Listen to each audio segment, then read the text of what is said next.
go ahead and get into the self-love video for this week. And go ahead and pull these real quick, and I'll fast forward it to save you guys some time.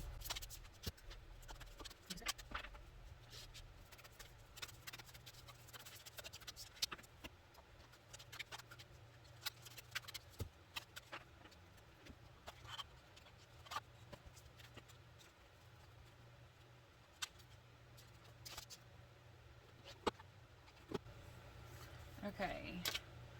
Alright guys, I usually use the Native Spirit Oracle at the end, but for some reason it has completely disappeared. And I always say something happens for a reading, it's meant to. So I was drawn to this Rumi deck.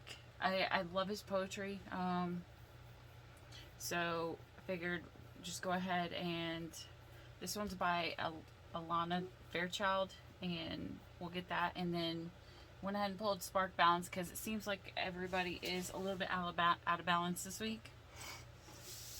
So we'll go ahead and get into this. Walk in another's shoes. Most of us are so wrapped up in our own lives that we rarely stop to consider the needs, desires, and feelings of others.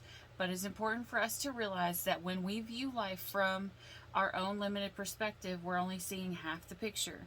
To have the true intimacy and connection in our relationship, we must spend time walking in another's shoes. When we're in conflict with those we care about, or when we aren't being treated with the love, respect, or tenderness we desire, we have two basic choices. We can defend our position, or we can try to prove that we're right.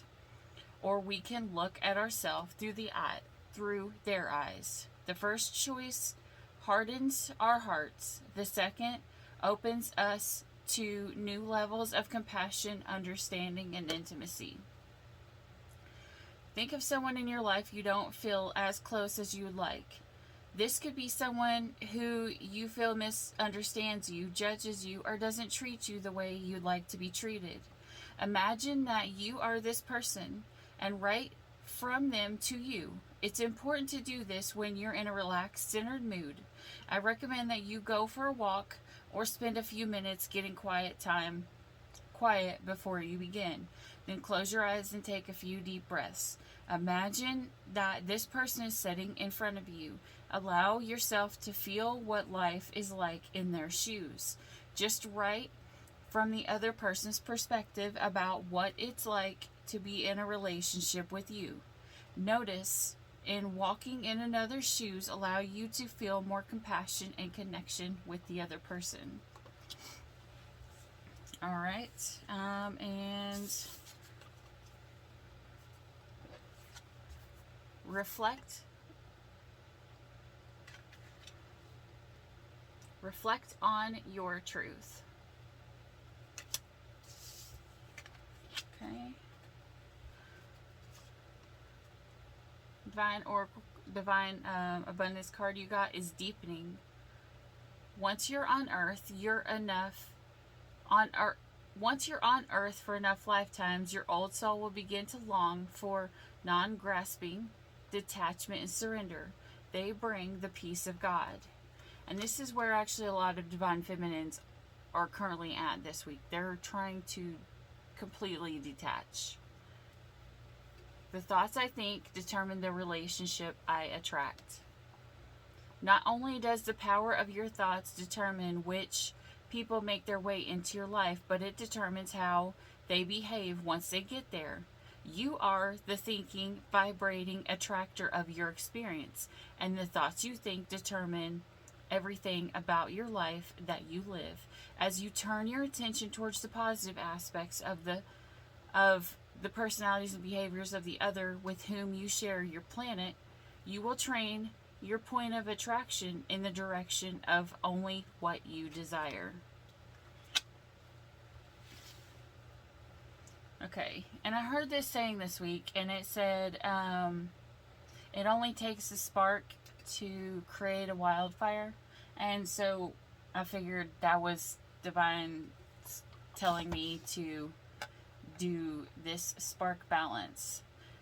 That, and for some reason, Spirit all week long has been saying the dough's not done. The dough is not done. The dough is not done. So I don't know if you guys have been working on something, or if Spirit's just trying to tell you it's not time yet. It's not divine.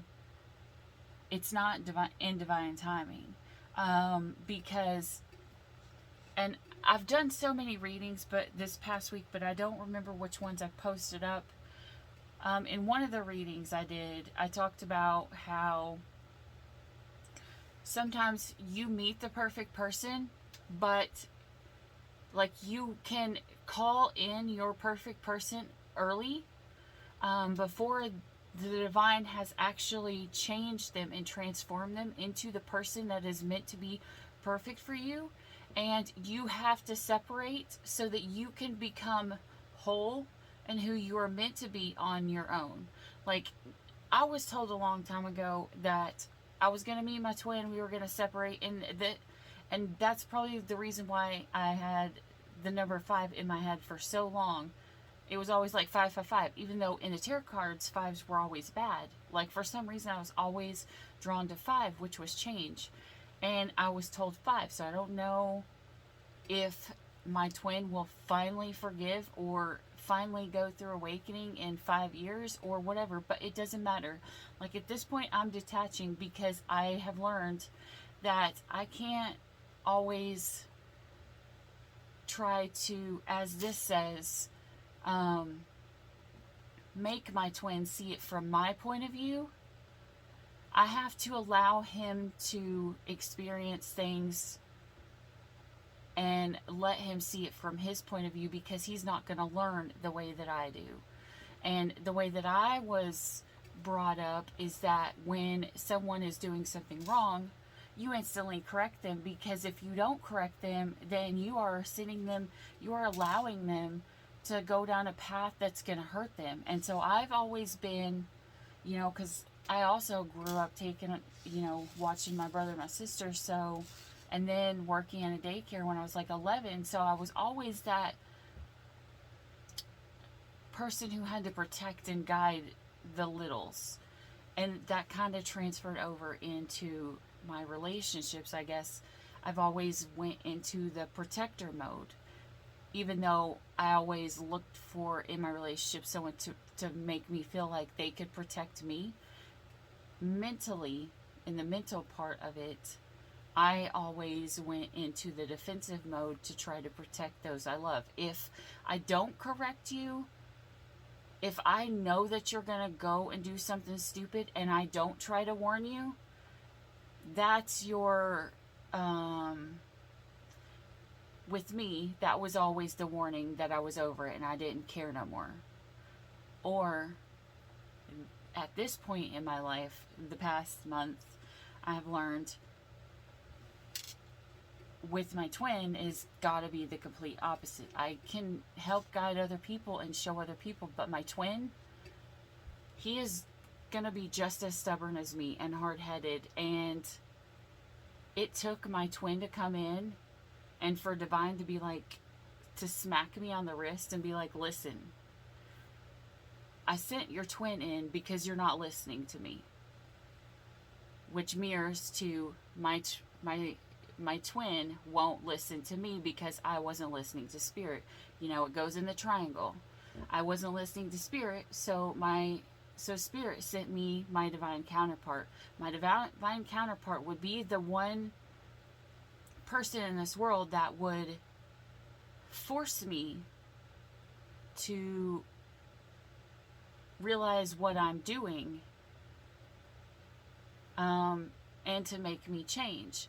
Now, that does not necessarily mean that we were meant to be together in a sexual union or, anything like that. Like, twins can come together as that, and they say it's the most perfect union because you're literally joining with yourself. And every person who I've met who's a twin says it's like a complete whole new thing. I don't know. I've never been that with my twin. We've just met, and he set me on a different path. And so I had heard 5, and there's no timeline, because we can also screw up our timelines by not listening. So I have had to learn that my twin has not walked in my shoes. And it forced me to realize, what I've done in my past relationships. And that's expect my counterparts to have lived the hard life that I have, and know that when I'm protecting them, it's to keep them safe. But some of the people I've been with have been in lives where they were so sheltered, they don't know what it's like to go out and do whatever, because they were always babied as a child and taken care of. And so with my twin, Spirit has shown me, you got to step back. Like, I thought I had detached from my twin, but I hadn't, because I was still praying for my twin. I was still trying to send protection to my twin because of all the readings that I had heard and the things that were supposed to come that were going to come bad to him. And then that kind of made me sit back and think, what if it was the bad things that were supposed to come to him, that were supposed to teach him, and I was messing up his blessing by stopping the pain? Because when I believe when you pray for protection, God provides the protection.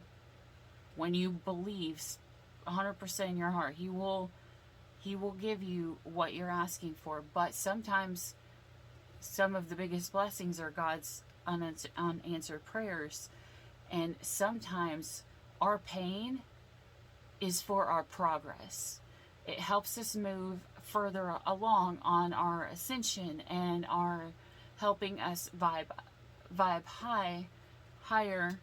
And so I learned, I thought I had detached, but I hadn't, because I was, even though we weren't talking, even though we had separated, even though Spirit kept telling me all these things and showing me all these signs and these things, being, trying to get me to pay attention to my twin, like, it was because He was wanting me to see that my twin wasn't going to fully learn everything that he needed to learn until I backed off, till I let him live his life, because he's a part of me. And though I feel he hates me right now, there will always be a part of me that wants to protect him. And sometimes my means of protection, the way that I was raised, which is why childhood trauma is so important to heal, especially if you're in a twin flame relationship, because your childhood trauma will influence the way that you treat your partners in your relationship. So if your relationships keep failing one after another, and you keep going on this karmic cycle, it's because you are stuck in a generational curse that you are meant to break. So this is the season where a lot of generational curses are supposed to be broken, and they get broken by healing our childhood trauma. And so me releasing, trying to protect, and which once I realized me trying to protect was also me trying to control. He was trying to control it by blocking me out and just like running. I was trying to control it by trying to protect him. Your twin will always mirror you. That's how you know who your twin is. Your twin will always mirror you. Like, for example, I felt like my twin wasn't there and I couldn't talk to him and he wasn't listening. Well, one of the last things that he said to me was, "You're not listening to me." And then he blocked me. So literally, he was feeling me not listening to him. I was feeling him not listening to me. And it went. So you will mirror each other 100%.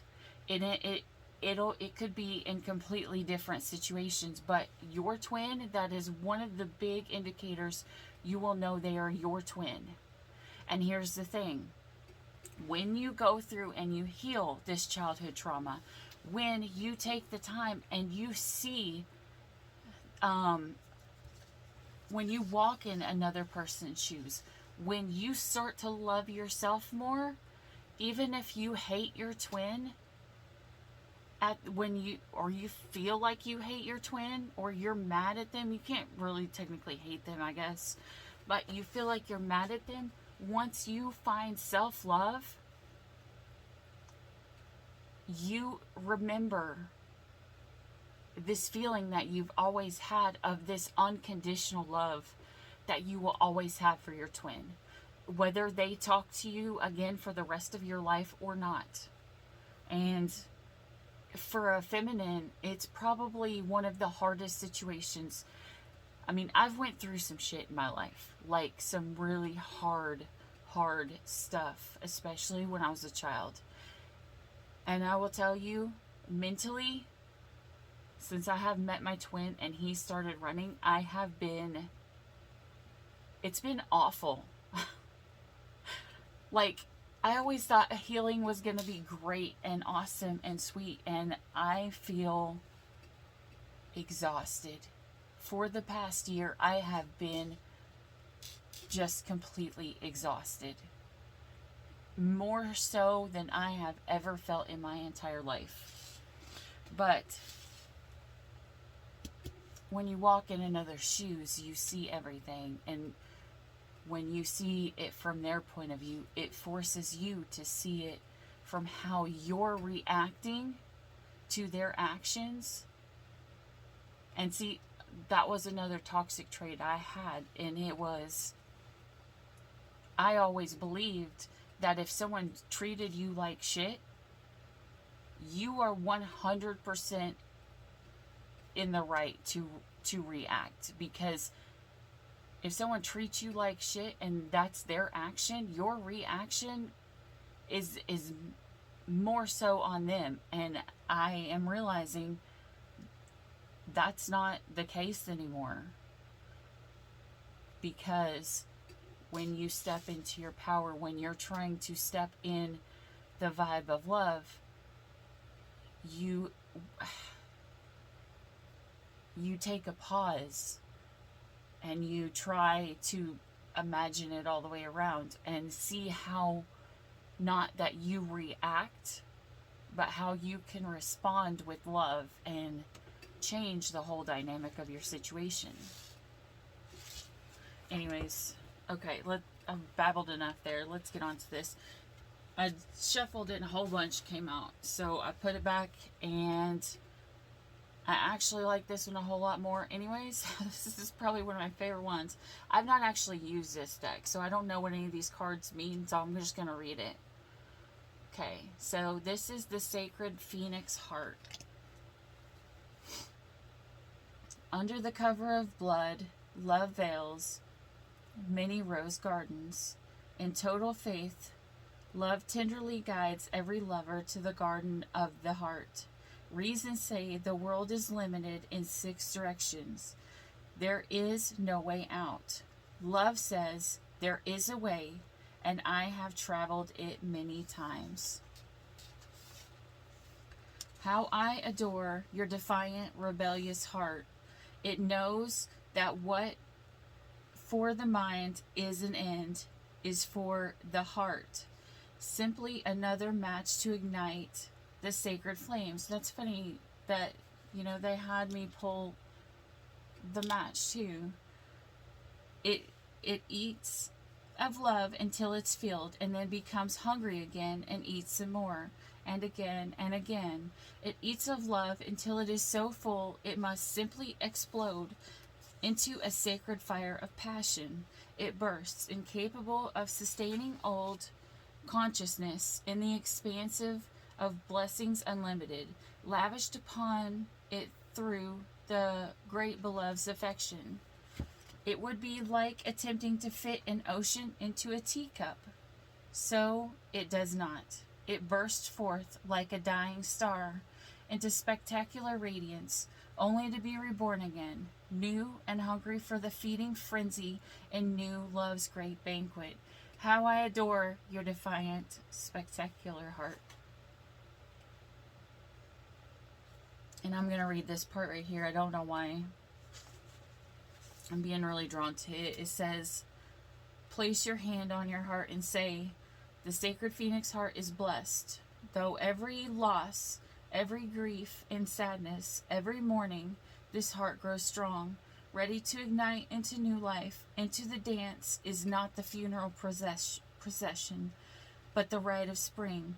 This heart is ready to leap with new life, to be infused with the joy of innocence and the passion of the deepest devotion. How I trust my heart to lead me, guided by the inner voice of love, through all that is possible, that could possibly be. I am safe. This heart knows the way, and I follow it faithfully now, into the light of a new day. Through sacred grace, so it be. Place your hands in prayer and close your eyes. Imagine there is love in your heart, and that you can send a gentle acknowledgement of that love from your mind to your heart. As you bow your head towards your hands, imagine you are mentally bowing to the greatness of your heart and the love it honors. You have completed your sacred honoring ritual. Yeah, that's pretty much everything that I babbled on about, you know. It's sometimes we don't realize,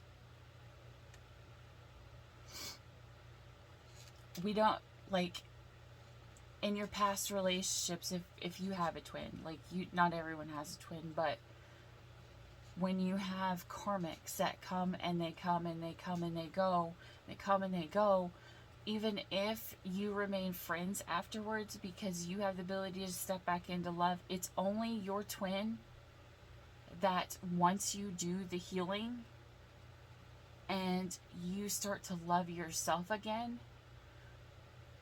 and you love yourself with the unconditional love because you remember that you're not perfect and you forgive yourself. It's when you forgive yourself of the wrongs that you have done that you will begin to forgive your twin. Now, I am a Virgo and I'm also an overthinker, and I am also the person who goes from, this is everything that I've done wrong. Like, when a breakup happens, I go, oh my God, I'm so horrible. I did this and this and this and this and this and this and this. And then I look at the other side. Most people go the other way. Most people, like, look at everything this person done. But I usually completely overanalyze what I did wrong here. And then I go to here. However, with my twin, I went here, and then I found the true lessons that I needed to learn here. Because your twin, it is supposed to come in and teach you lessons. The same as karmics, except for karmics are meant to hurt you, just to hurt you and then be gone out of your life. Your twin is supposed to hurt you, to heal you, to make you realize what it is that you're screwing up in your life. And because twins are going to be so different, even though they're so the same, one person's going to be outspoken when one person is going to be silent. One person's going to be courageous while one person is more timid and scared and afraid. Now, I am, which when you look at TV shows like, okay, say My Name is Earl, and Joy is married to Darnell. Well, Darnell is like quiet and he's all peaceful and loving, and then you've got Joy here who is loud and, you know, very protective and very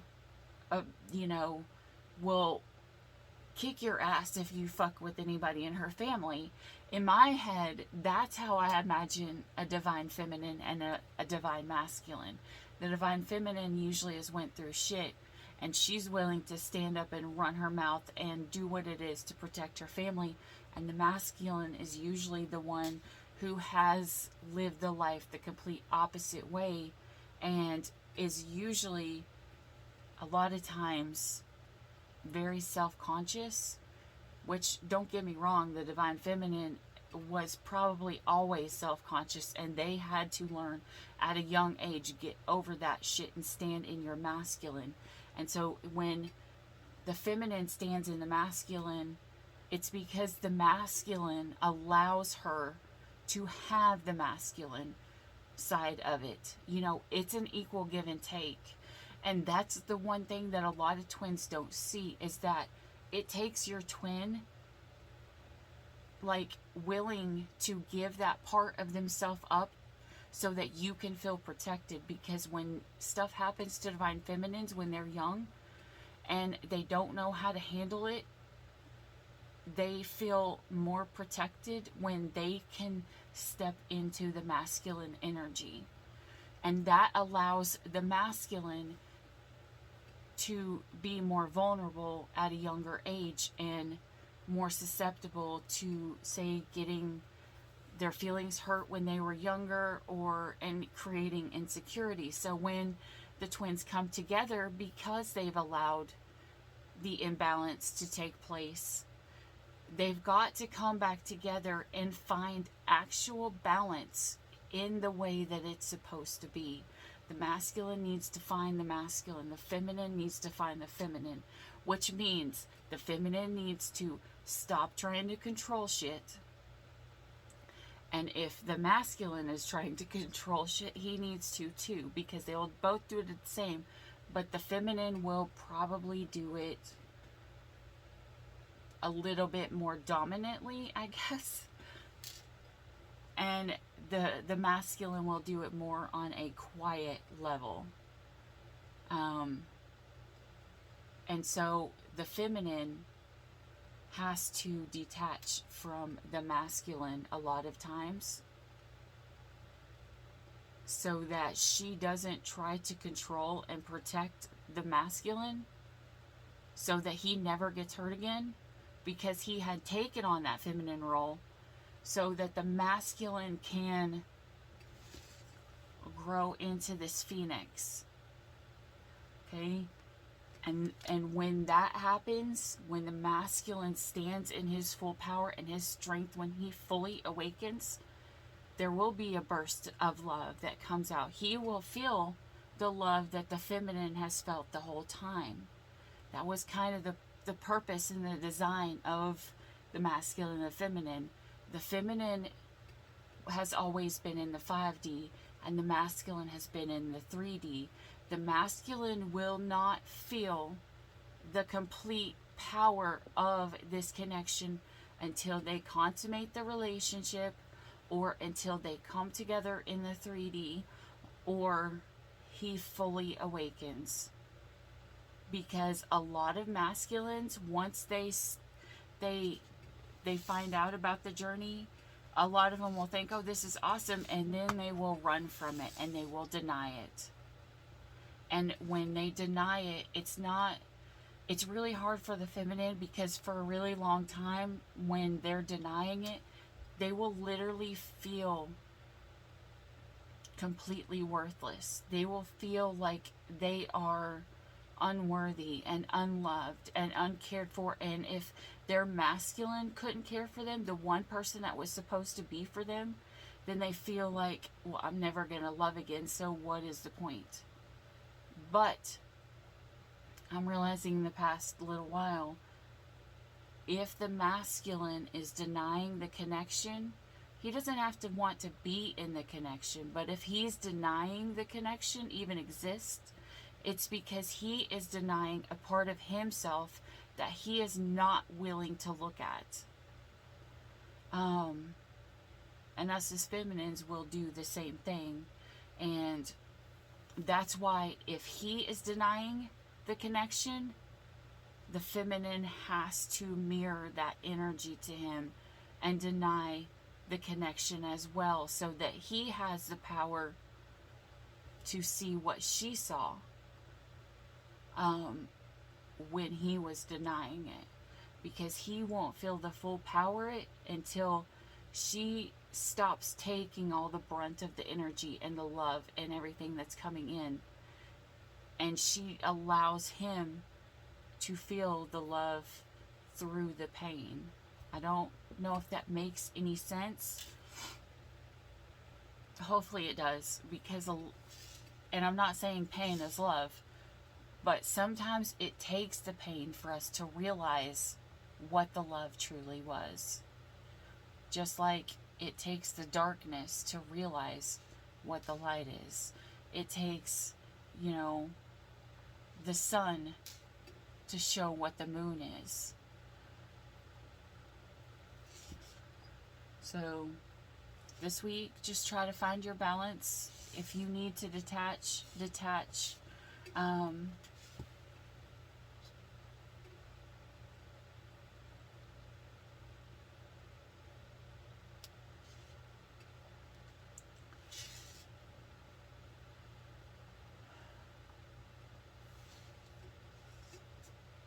I don't know. I mean, like, you got the cat and the butterfly and the cat. Okay, now I see it. Okay, thank you, Spirit. Okay, look at this cat. Okay, usually cats don't give a fuck, right? This cat, to me, the way that I'm looking at it right now, which would be like this cat looks sad. And I don't know if you know this or not, but like back in the Egyptian times, the queens and, they would get cats because they felt like the black cats would keep them safe and ward away all the evil spirit, and the evil cat would protect them. And this, to me, is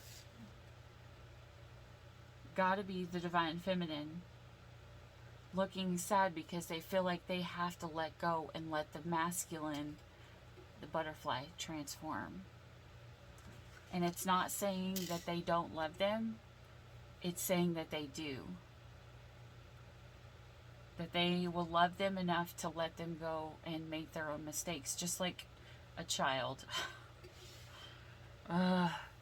Again, going back to childhood trauma, when you were a child, if you had to grow up before it was time for you to grow up, your relationships will mirror that. You will go into that, I'm going to take on this parent role and I'm going to protect everything.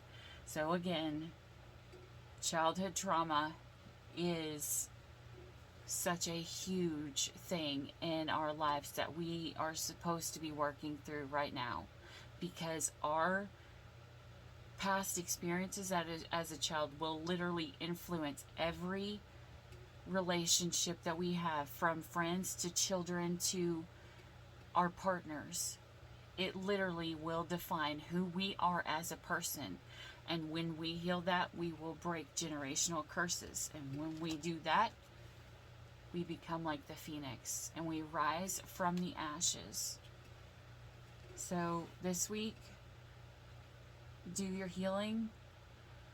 Reflect on the things that you need to reflect on. Look at your truth and look at their truth.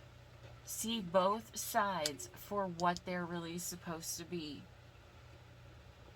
And then realize that it's you that attracted whatever situation that come in. Whether it was a fight, whether it was love that blossomed, you brought it in by your thoughts, because like attracts like. If you go into an insecurity phase, it's going to bring insecurity into your relationship. So that's why you have to have communication. So if someone starts to feel insecure or feel like they're being unheard or one thing or another, that they have a safe place And you have to allow the other person a safe place to where they can come and they can talk to you and tell you both sides. And there may be there's probably going to be conflict at the beginning, but that's just because two worlds are clashing. They're colliding into one. Just like my candle. Hold on, let me grab it. Okay.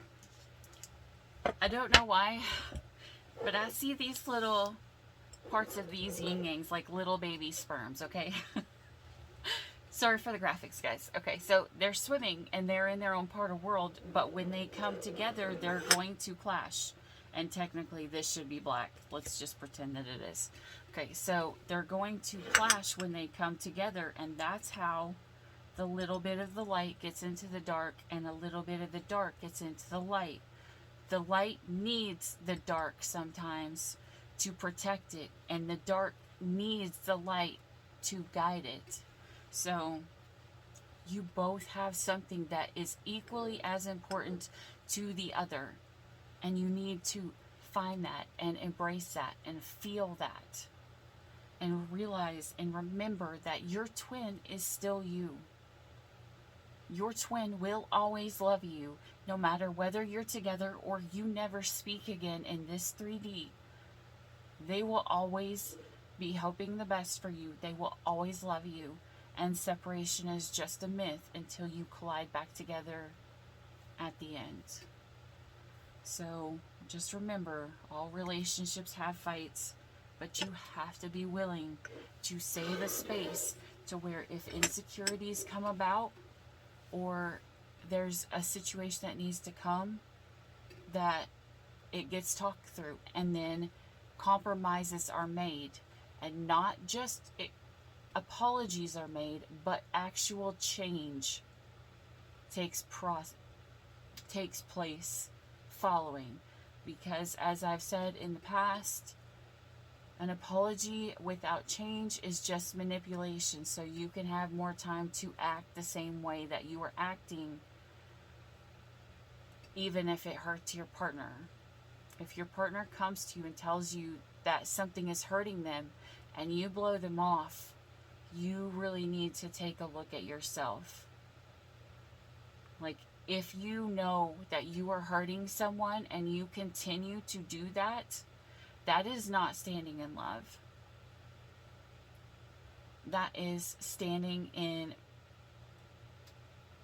I don't know, the pain. And a lot of times, if one twin is hurting the other one is unconsciously going to hurt the other one. So until you guys both make a choice to choose to stop hurting each other, which usually means stepping apart and detaching and figuring out who you are, so that when you come back together, even if it's just as friends, or, you know, as passing them in the going until you collide, you know that you're okay. Your twin will always be there. You'll always see signs and sneaks for your twin. You might think of your other people when they're thinking of you, but your twin will always bring you signs of them, even if you only knew each other for an hour. If you knew each other for a week, you will have dreams of your twin, especially after you separate or after you awaken, and they will feel more real than life itself. When you wake up, you will literally feel like you are in a dream while you're awake, and that real life was what it was when you were asleep. I had this one man, it was so weird. Okay, so it was, and if you were on my Facebook, I posted up all my dreams I had. You know, I never told anybody who my twin was, because that's really none of their business, but I had this dream that that I went into like this church thing, but it was not a good church. It was an evil one, and there was evil witches, and the one person was trying to kill a child on the altar. And well, I don't know why I was there, but I hid in the back when people started coming in because I just appeared there. And I saw my twin, and my twin saw me, and he came and he ran and he grabbed my arm right here, like right here, and he started to pull me to the altar because he wanted to cut our cord. And I looked him dead in the face, and I was like, what the hell, how are you so, you are so small, but you are so strong. And it felt so real. Because I felt, when I woke up, I felt his arm on my wrist, and he pulled me to the altar right beside this woman that was trying to cut the cord to get rid of her child. He was trying to cut our cord. The woman beside us was able to get rid of her baby, and I was getting mad when I was there. And I was telling him, I was like, don't do this. Do not try to do this. You cannot cut our cord. And he like had like a grinder, there was a grinder saw up there just somehow, and he tried to cut it, and it was like sparks went everywhere, and the sparks just got bigger, but he couldn't cut through the cord. So, and that let him know that we would always be attached in some way or another. But it wasn't until he tried to cut the cord did he realize that we were connected for a purpose. It's not necessarily in the sexual manner, but it's for, your twin is there for a reason. Because even, okay, I take it as this. I am usually a go, go, go, go, go, go, go, go, go person. And when I met my twin, I've had ups and downs of that. Like, there's been times where I feel like my twin's completely drained and needed the energy. And so I had always said, like, if my twin needed energy, because obviously they gave me the masculine energy when we were younger, when I was younger, that I would always allow my twin to take energy from me. It's like an energy exchange in between the twins.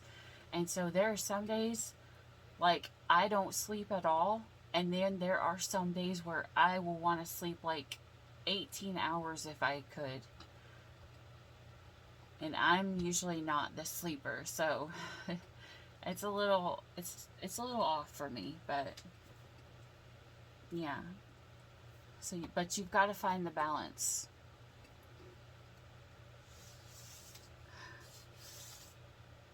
See, look at that. That was funny. That was all blurry. Find the balance. Spark it. And light the fire that will ignite the flame that will release the phoenix. Alright, that's all I got for you. I'm sorry I talked a whole lot, but usually, to be honest, I don't remember 99% of the stuff that I talk about after I finish my reading, so I hope it wasn't too bad, but yeah. Alright, I'm gonna go. That's what I got for you for this week. Reflect on everything, both sides. Remember, there's importance to both. Alright, guys. Bye-bye. Bye. Stay, even for a moment, that's okay. Even if the sky is turning gray. Ooh.